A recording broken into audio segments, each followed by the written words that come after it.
Hey everyone, before we get started, a warning that this episode does have graphic descriptions of violence, as well as explicit language, and it may not be appropriate for kids. A few weeks ago, as we were finishing up this season of the podcast, I called my co-producer, Anthony. Hello? You have missed a day. I mean, these last 45 minutes of texts are melting my phone. Yeah, I'm sorry. What the hell has been happening?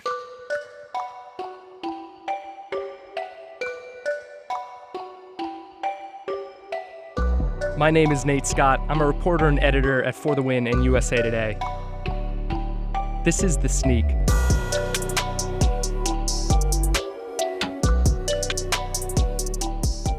In this episode, we will get to our final phone call with Jack Murphy. But first, let's go over why I was frantically texting my co-producer, Anthony. So as you probably remember, we've spent all season trying to track down the families of Annalee Marie Moan and Terry Kent Frank. We finally caught a break when we found Inez Lyles, Annalee's stepsister. Inez told us that Annalee's mother, Anna Lyles, was actually still alive at age 92. But there was a catch. Before Inez would talk to us, she needed our help finding Anna. This was back in February. Here's my call with Anthony again, which was recorded 4 months later. Not quite like quid pro quo, but basically like, hey, help me find this woman. No, I remember it that way. It was a little bit of a deal. So back in February, we went to work, and we got nowhere. As you might remember, Anna Lyles had married a man 30 years her junior, and then, to Inez at least, she disappeared. We couldn't find her anywhere either. We tracked her down to Beaumont, Texas, but then the trail ran cold. After months getting nowhere, I was ready to admit defeat. I called Inez back to apologize for failing. But then she told me something. Something that caused me to frantically text my co-producer about 50 times in an hour. She also told me, like, hey, I tracked her down to an apartment building, assisted living facility in Colorado. And I said, well, yeah, no, I knew about that place, but she then moved to Beaumont, Texas. And she said, no, she didn't. We had tracked down Anna Lyles to Beaumont, Texas through a cell phone that had been registered to her name and to an address that was linked to her second husband. But now her stepdaughter was telling us, Anna never actually went to Texas. We'd been hunting in the wrong state. We looked at the report our researcher had prepared. There was an address right in Colorado Springs, where Inez said Anna was. I thought she hasn't lived at that address in 7 years. She said, no, I think She's still there. she's still It's been there. right in front of us all along. After 4 months of searching, we had our breakthrough.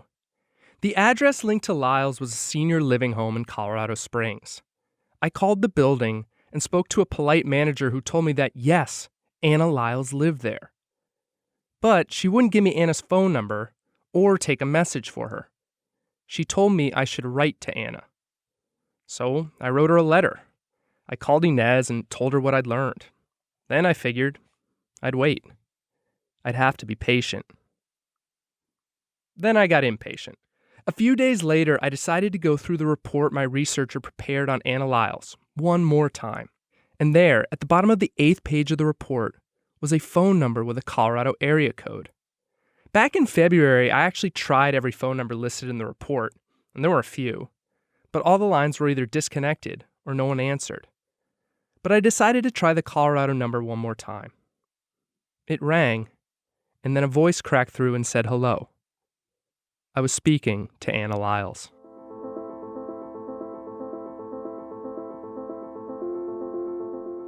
Anna Lyles is 92 years old and still speaks with a German accent. She was a bit confused as to why a USA Today reporter was calling her and what I had to do with her long-lost stepdaughter, Inez. I then told her I actually wanted to ask her about her other daughter, Annalee. Anna went silent, then said I would need to come see her. She didn't want to talk to me, she explained, unless she could look me in the eye.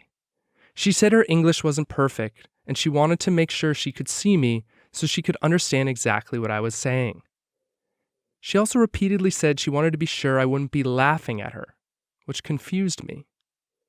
I told Anna I was in Washington, D.C., and couldn't be there in person, then asked if I could just turn on the recorder. I told her if I asked any questions she didn't want to answer, we could just end the interview. She said okay, and I flipped the recorder on. Forgive the audio here. Anna had the TV on, and I had to speak up for her to hear me clearly. I just interviewed a man named Jack Murphy. Do you know who Jack Murphy is?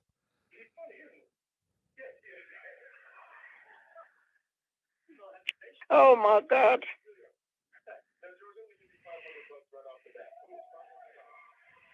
Oh my God. I wish I could see you. And that was it. She said she wouldn't talk to a person she couldn't look in the eye. Not about Jack Murphy. I debated hopping on a plane to Colorado or having a reporter I know in Denver drive to our apartment. But with the global pandemic raging, we didn't feel right visiting the home of a 92-year-old woman. At the end of the call, she asked me to send her a letter with my questions, and she would answer them in writing. So I wrote her another letter. I'm still waiting to hear back.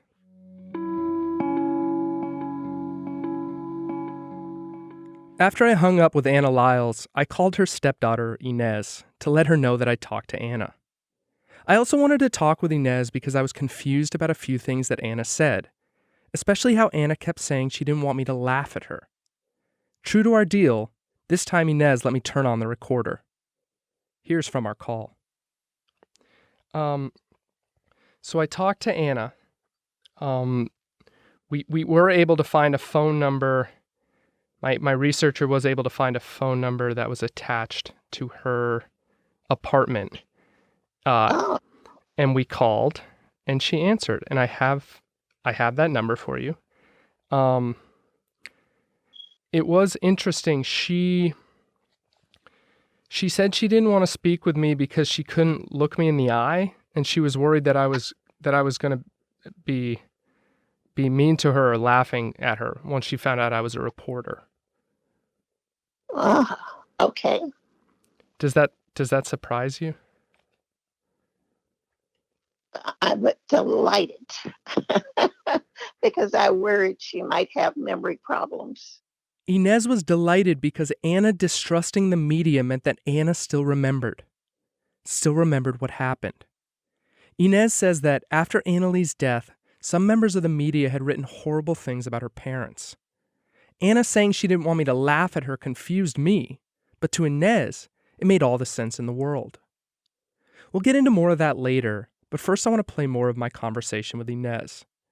As you'll see, even despite all my research, I was really coming in blind. For example, I had no idea if Inez and Annalee had even met before Annalee's death. I just wanted to understand your and Annalee's relationship a little bit better. Did you two know each other? Well, of course, yes. Did you live together? You grew up together? No, I was here in the States when I was 13. My father got stationed in Fort Dix here, and they bought a house. And I spent the summer with them. That is when I met her. Tracking the Lyles family history can be a bit confusing, but I'll do my best to walk you through it. Inez's father, Moulton Lyles, enlisted in the Army during World War II, where he served as a cook. He was stationed in Mississippi before deploying, however, and while there, he met a woman, Inez's biological mother. Before he shipped overseas, the two got married and had Inez. A few years later, when Inez was very young, Moulton and his wife had what Inez described as a bitter divorce. After they separated, Moulton, still in the Army, then shipped back overseas to continue serving in post-war Germany. It was there, according to Inez, he met a young farm girl who had a baby daughter. That farm girl was Anna, and the daughter was Annalee. I asked Inez who Annalee's biological father was, and she told me that was Anna's story to tell, not hers. But she made clear the biological father and Anna were never married. Moan is actually Anna's maiden name. In any event, Anna and Moulton Lyles fell in love, got married, and began raising Annalee together in Germany, It wasn't until years later that Moulton Lyles returned to the United States. He bought a house in the Bronx. And for one summer, he had Inez move in with her stepmom and stepsister. It was then, for the first time, Inez met Anna Lee. And how old was she at the time? 11. Could you describe what she was like? I think she was a very innocent person. During school, she was bullied, made fun of, made to feel less than because she had epilepsy. The treatment was like the Middle Ages, like people have epilepsy, but she was shunned because of it. And, it gave her feelings of that she was less than everyone else. She liked to be with people that accepted her. She's very happy at home. But when she was out with the regular world, it was as she was waiting for blows sometimes, for somebody to attack her. But very comfortable with people she knew cared about her and loved her. I really regret that I didn't get to see her blossom. Tragically, she would never get that chance. Inez also recalled how Anna Lee's death caused a nightmarish domino effect of tragedy for the family. And I don't know if you know this, but when the parents were notified, they called the grandparents, Anna's parents. They were sending the body back to Germany and had to call them. And I forget who answered the phone, whether it was a grandmother or grandfather, but that person died of a heart attack on the phone, getting the news. Oh my goodness. 2 weeks, I think it's 2 weeks or 1 week later, the other grandparent died. Very traumatic. As Anna's whole family disappeared. Inez says the painful aftermath of the murder didn't stop there. She says some members of the media attempted to paint Anna Lee's death as the result of bad parenting. She'd never have been put in that situation, some argued, if her parents had raised her right. According to Inez, some media in Europe went even further, arguing that the tragedy was at least in part a result of the interracial marriage between Anna Lee's stepfather, Moulton Lyles, a black man, and her German mother, Anna.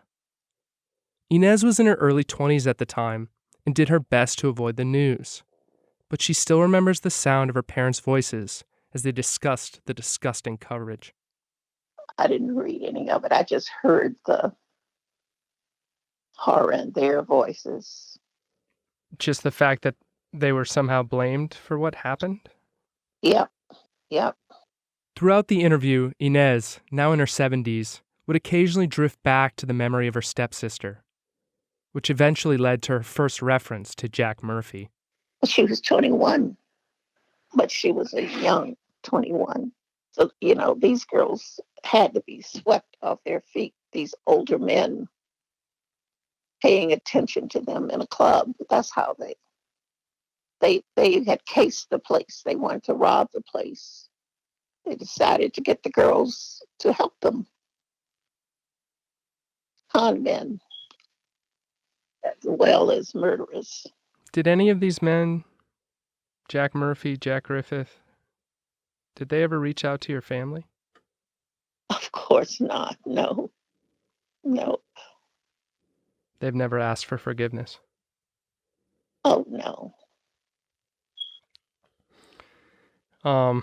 My father died at 60. So he died in 1980. Mm-hmm. Yeah. When Jack Murphy was still in prison. Yeah. You will hear this if you. So I'll tell you. Jack Murphy now says he wasn't the one who did it. He says there was another man on the boat, an unnamed man. Oh, he's saying there were 3 men. Mm-hmm. Oh, wow. Is he saying that now, or did he say that before? The first time we find any record of him saying that is 2014, but he maintains it now. We weren't able to find any testimony or anything back in the 60s. I see. How convenient. Yeah. Wow, he really is going for total whitewash. So I take it you don't buy this salvation story. Of course I don't. Of course I don't. But he is obviously an excellent con man. Talking with Inez and Anna, I was finally able to see a bit of the other side of this story. How it hurt the Lyles family, and how that hurt carries on still 5 decades later. And by talking with her stepsister, I was finally getting to know Annalee Marie Moan.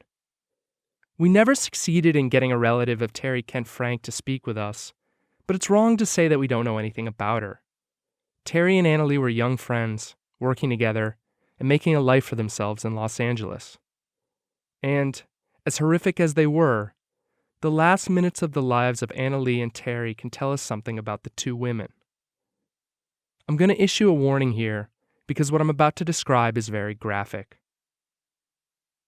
In his article in Esquire, John Lombardi wrote about Annalee and Terry's final moments, which he pieced together from interviews with detectives and the testimony of the county medical examiner at trial. Lombardi writes that both women were stabbed and then strangled with wire. When they were thrown in the water, however, both were still alive. Annalee somehow summoned the strength to reach out, Lombardi writes, and grab the side of the boat. It was then that one of the men shot her in the neck. She fell into the water next to her friend, Terry. Still, the 2 young women, just 21 and 23 years old, survived. County Medical Examiner R.K. Haugen testified that, quote, the bodies were in the terminal stages of life, what we call the agonal stage, when they were submerged. Annalee and Terry had been beaten, stabbed, and strangled, Haugen testified. Annalee, he said, had been shot. But still, they had the strength to keep fighting back as the men held them under the water. Lombardi writes, quote, technically, the cause of death for both women was drowning.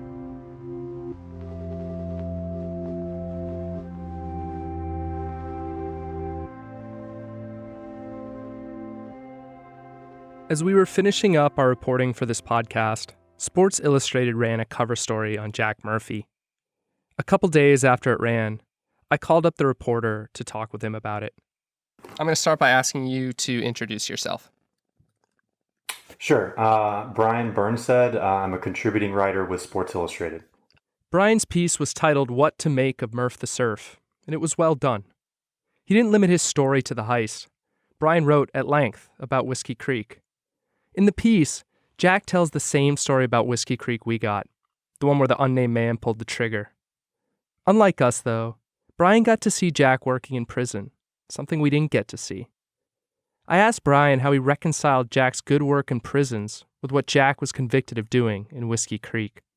So this was the vexing question for me the entire time, and we didn't include him in the piece, but I do this a lot where I will, if I'm wrestling kind of with the overall larger theme or something that's kind of beyond my expertise, I'll try to seek out some research papers or an expert that can help me frame it in my head. It was I wish I could remember his name. It was a prominent researcher in the field of kind of the psychology of forgiveness, and spoke with him at length. Brian emailed me later with the researcher's name, Everett L. Worthington Jr., Ph.D., who's an emeritus professor of psychology at VCU. Kind of walked him through how Murph has processed this one incident and how he shuts down and kind of all the work he's done since that happened. It seems like a penance almost, which we talked about in the story.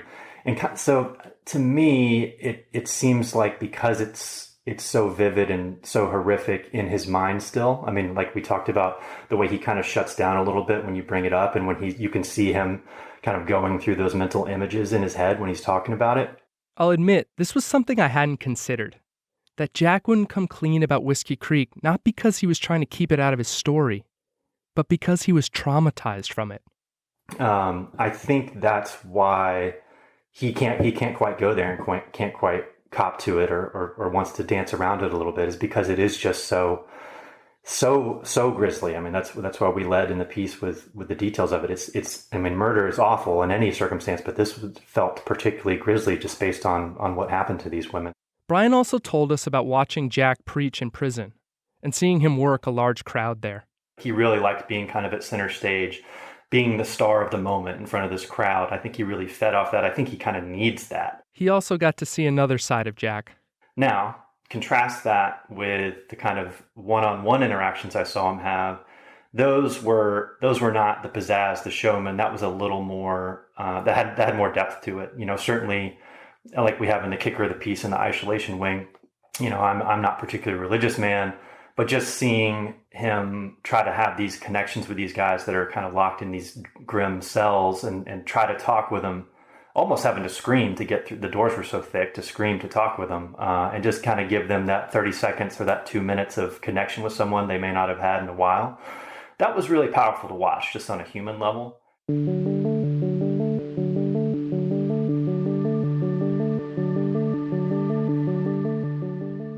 Shortly after I spoke to Brian, an email popped up in my inbox.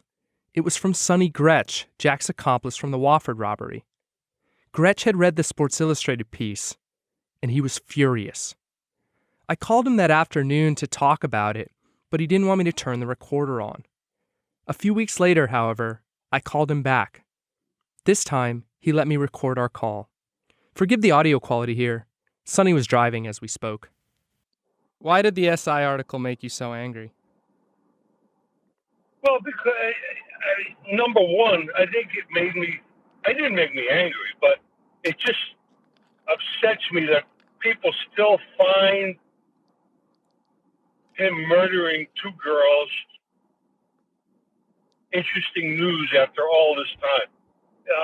You know, it's just getting old, you know what I mean? I'm so far from that life anymore, you know, but to bring it all back and then to try to feed off it, you know, I just don't get it. Sonny also made clear he thought Jack's stories weren't adding up. Hey, Nate, he's been lying through his ass. I mean, you can do whatever you want, but he's lying through his ass. You're not going to tell me how you know that, though, are you? Well, when it comes to Wafford Robbery, I know it for a fact he's lying through his ass. Mm-hmm. And then he also said that there was another person on the boat, which is a lie. He said he was trying to protect me because I went in the water. He was thinking, Jack Murphy thinks of nobody but Jack Murphy. Ever. So this whole thing, I mean, I'm sorry I ever got involved with this thing, really. Because it's nothing but a pack of lies and nothing to stuff Jack Murphy's ego. And you can play it for Jack or do whatever you want with that information. But you sound like a real nice guy, but you're getting caught up in a pack of lies there. In the end, Sonny left me with this. Listen, all I know is that I forgot all about that life. You know, I've done really good. I turned it around, you know. And I try. I mean, there's a lot of people here don't even know about my life. My Rotary people don't even know about my life. So I don't know what's going to be the outcome of all this, but I guess I'll find out. But I am sorry I ever got involved. But I wish you the best, son.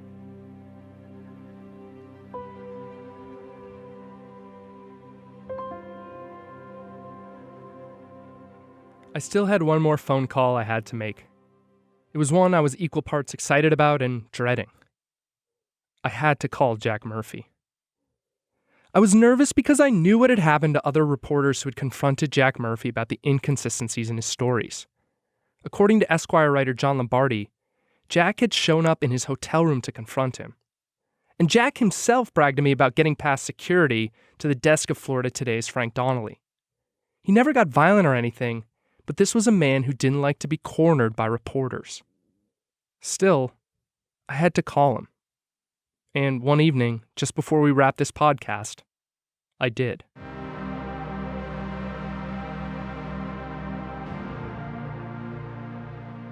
The call started out pleasantly enough. I asked Jack for some spellings on names so I could look things up, and he gave them. It was all good. But then we got to talking about Sonny Gretch and Bobby Greenwood, and how the stories they were telling me were a bit different from the stories that Jack told me. I first asked Jack about the Wafford robbery. Sonny and Bobby had both told me different stories about who was inside the house and who was out in the car. Bobby wasn't exactly sure, but Sonny was adamant that Jack was in the house when it happened. I asked Jack how he remembered it, and he retold the entire Wafford robbery story, start to finish, almost word for word for how he told it in Florida. At this point in the call, he just finished telling the story.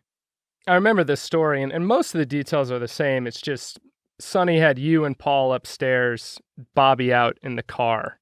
And then Bobby had you and him downstairs and Paul upstairs alone, and Sonny out in the car. No, Sonny never was in the car. And all the reports and everything, I've never ever heard any of that. Well, that was how Bobby remembered it. Sonny said he was inside. Bobby said Sonny was in the car, but Bobby also said he didn't remember it. Sonny was inside, and I was the only one in the truck. Okay. Moving right along. Then I decided to ask Jack about Boston. I'm just going to play out most of the rest of our conversation here so you can hear it for yourself. So, another thing, I don't know if you talked to Bobby about this. Bobby told me about going to Boston in the mob wars, but Bobby told me it was him and Jack Griffith who went up. It was him and Jack Griffith went up. There was a whole bunch of our crew that went up there. Oh, there were multiple trips. No, that's not what I said. But here's the thing, Nate. You want to get real personal and detailed and all this thing. You don't talk about this stuff. You don't talk about when you went here, when you went there, when you did this, and when you went that. I mean, the president doesn't talk about stuff. Businessmen don't talk about stuff. Husbands don't talk about stuff. But here you want to peel this onion down and get every little drop out of the thing. And everybody has different stories. And we're talking about stuff that was 50, 60 years ago. See? And the thing is, it really doesn't matter. It really doesn't matter. I went to prison and did a ton of time. I went to maximum security prison. Sonny Gretch and Paul Gagnon, they went to miscellaneous prisons, and Sonny Gretch escaped from one. If he would have stayed a little bit longer, he would have been out of there years before. And but the thing is, I don't know if you're writing a book or you're making a movie or what, but you're asking a whole lot of stuff that no one has ever asked, and I don't even talk about it. I just want the truth, Jack. Why? Because that's what I do. I'm a reporter. For who? You want the truth for what? What are you going to do with the truth? You don't. So are you telling me that you're not telling me? What are you saying here? I'm saying that you're. It's like I'm sitting in an interrogation room for every little this, every little that, everything. Move on. For 35 years, I have traveled the world as a minister, changing people's lives, speaking to the largest crowds in prisons anywhere in the world, from Siberia to Africa to South America, all over the world. But nobody gives a damn about that. We want to know, well, who was upstairs? You know, why is it that I have worked with an array? I've worked with 25 guys with Super Bowl rings on, with world champion boxers, world champion rodeo guys, with superstar athletes and entertainers and all. But nobody gives a damn about that. Oh, let's get down here and get grimy with a whole bunch of this stuff that really doesn't make any difference. And it doesn't change anybody's life. It didn't do anything for anybody. I won the Billy Graham Evangelism of the Year Award. Evangelist of the Year Award. I've got plaques in my office here from the police, from the sheriff's departments, for 25 years of outstanding work in the crime world and all. Oh, but does anybody care? No. Oh, well, you know, what color shoes were you wearing? You know, did you have a good watch? You know, it gets old. I'm just fact checking, Jack. For why? For something 60 years ago that who gives a damn about? Well, Jack, if If I can't check this and we don't know you're telling the truth about this, why should we believe you on anything else? Well, who cares? I don't care what you believe. I know the truth. Okay. And who cares about that? We're talking over 40 years of serious good works, good stuff. Nobody else could talk about that. Al Capone dies of syphilis. Dillinger dies with bullets in him. And I've got magazines that Jesse James is on the front cover. I'm on the back cover, and I'm in there with all of them. And most of them, their lives didn't count for anything. All right. We'll end it there. I have one more thing though. One last thing. I found Anna Lyles and Inez Lyles. Do you know who they are? Who? Anna Lyles and Inez Lyles. No, I don't. Never heard those names. That's Who are they? That's Annalie Marie Moan's mom and stepsister. They're both Okay. still around. Do you have anything you want me to say to them? No.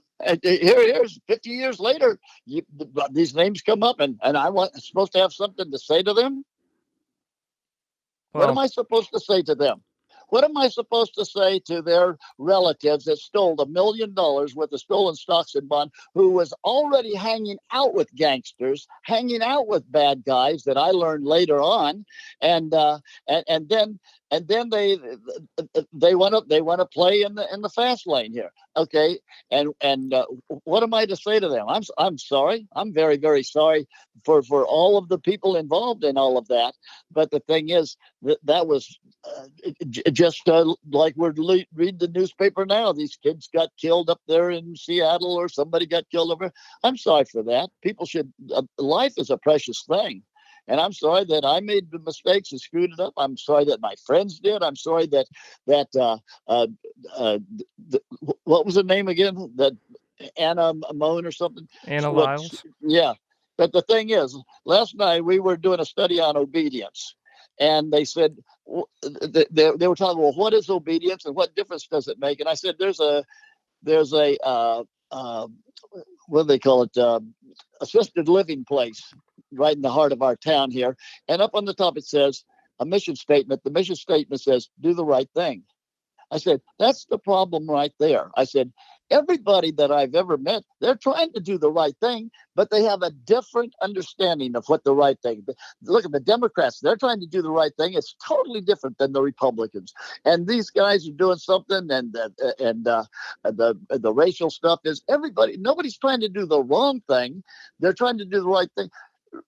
But everybody has a different opinion on what's the right thing. That's why the thing about the Bible, the Word of God, if people, when people adhere to that and use that as the right thing, life is totally different. And the whole world is like two football teams playing football with different rules, different regulations, different measurements, and all. That's why everything is screwed up, is because everybody is on a different page, a different rule book, a different road. And but the difference is this: when you get involved, now the Muslims, they get along with each other. They get along good all over the world because they have a rule book for their faith.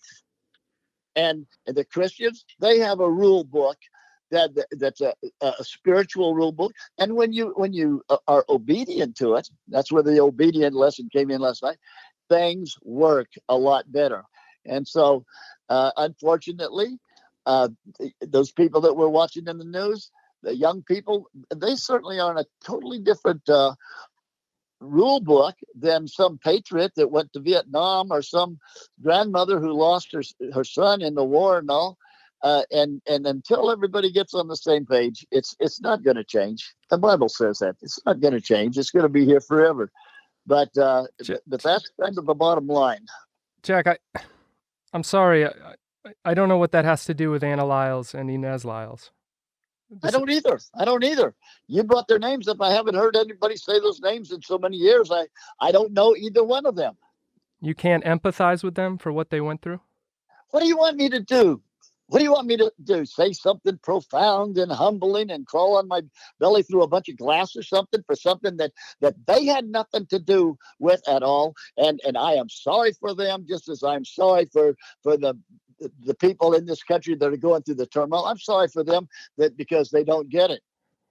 All right, Jack, we can end it there. Goodbye.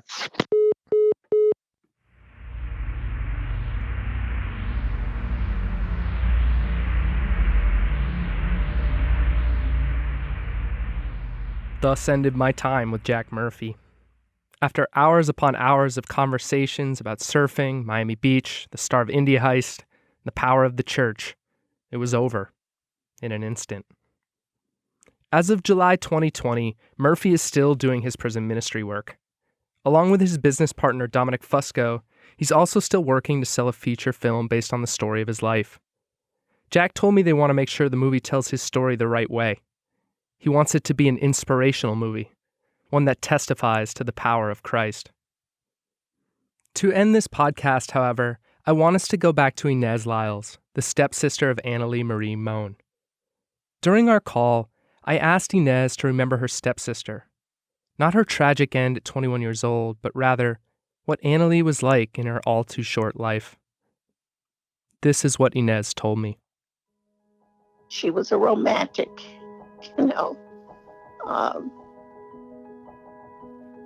she dreamed of, a wonderful life that, you see in movies or televisions like so many young people do. I was young, she was young. But to me, she was, much younger than I was, She was protected. She was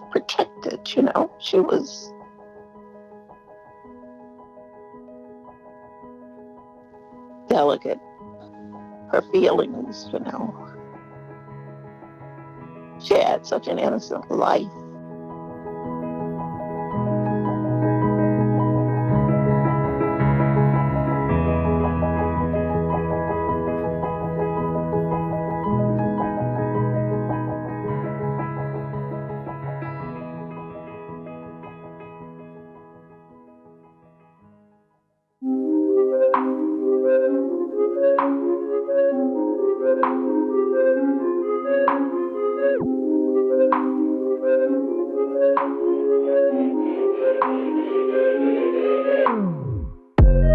The Sneak is a production of For the Win and USA Today. It is written and produced by myself, along with Anthony Pacillo. Our field recordist is Gustavo Moeller, and our music supervisor and audio engineer is Claire Morgan of Notterly. Research by Emily Lacaze. Video and image work from Emmanuel Lozano and Alyssa Williams. Our executives are Mark Hyland, Scott Stein, and Kate Gutman. Special thanks to the USA Today podcast squad, Shannon Green and Claire Thornton, and the crew at Wondery, especially our marketing wizard, Alex Carpenter. Additional thanks to the investigative team at the Naples Daily News for their help with reporting, and the amazing team at Miami-Dade College's Wolfson Archives, who provided our archival footage.